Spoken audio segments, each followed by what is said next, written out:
எப்போ பார்த்தாலும் பொட்டேட்டோ வச்சு குழம்பு, பொரியல், ஃபிங்கர் ஃப்ரைஸ் ட்ரை பண்ணி ரொம்ப போர் அடிச்சிருச்சு. ஸோ இன்றைக்கி பொட்டேட்டோ பால்ஸ் ட்ரை பண்ணியிருக்கோம். Welcome to Sandy style. நிஜமாவே ரொம்ப லோ காஸ்ட்டில் வீட்டில் இருக்க பொருள் வச்சு மட்டும் தான் இந்த ரெசிபி நம்ம ட்ரை பண்ண போகிறோம். ஸோ 1/4 கிலோ அளவுக்கு உருளைக்கிழங்கு எடுத்துக்கிட்டு அதை 4 வெட்டி குக்கரில் போட்டு வேக வச்சிடலாம். 3 விசில் விடணும்.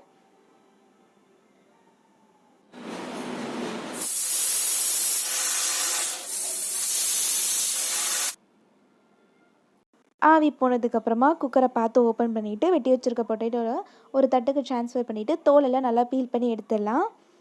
கொஞ்சம் ஆறுனதுக்கப்புறமா இந்த பொட்டேட்டோவில் நல்லா ஸ்மாஷ் பண்ண போகிறோம், நசுக்க போகிறோம்.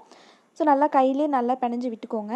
1 ஸ்பூன் கார்ன்ஃப்ளவர் கூட 2 ஸ்பூன் அரிசி மாவு சேர்த்துட்டு தேவையான அளவுக்கு உப்பு, கொஞ்சோண்டு காரத்துக்கு மிளகாய் சேர்த்துட்டு நல்லா பிணைஞ்சு விட்டுக்க போகிறோம். ஆக்சுவலி எங்களுக்கு ஃபிங்கர் ஃப்ரைஸ் ட்ரை பண்ணுறத விட இந்த பொட்டேட்டோ பால்ஸ் தான் ரொம்ப ஈஸியாக தெரிஞ்சுது.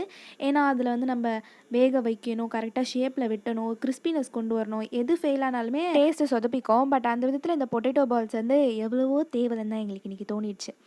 ஸோ நல்லா அதை பிணைஞ்சதுக்கப்புறமா அழகாக பால்ஸ் மாதிரி கையில் உருட்டினோன்னா அழகான ஷேப்புக்கு வந்துடும். இது அப்படியே நிறைய பால்ஸை உருட்டிட்டு எண்ணெயை ஒரு கடாயில் கொதிக்க வச்சு நல்லா ப்ரீ ஹீட் பண்ணி எடுத்துக்கோங்க. இப்போ இந்த பால்ஸை போட்டு பொரிச்சு எடுத்தோம் அப்படின்னா நம்மளோட பொட்டேட்டோ பால்ஸ் ரெடி ஆகிடும். ஸோ இது வந்து நல்லா பொன்னிற கலருக்கு வரணும். ஏன்னா உள்ளே இருக்க ஸ்டஃப் வந்து வேகணும் இல்லையா, அந்த அளவுக்கு இது நல்லா வேக விட்டு எடுத்துக்கோங்க.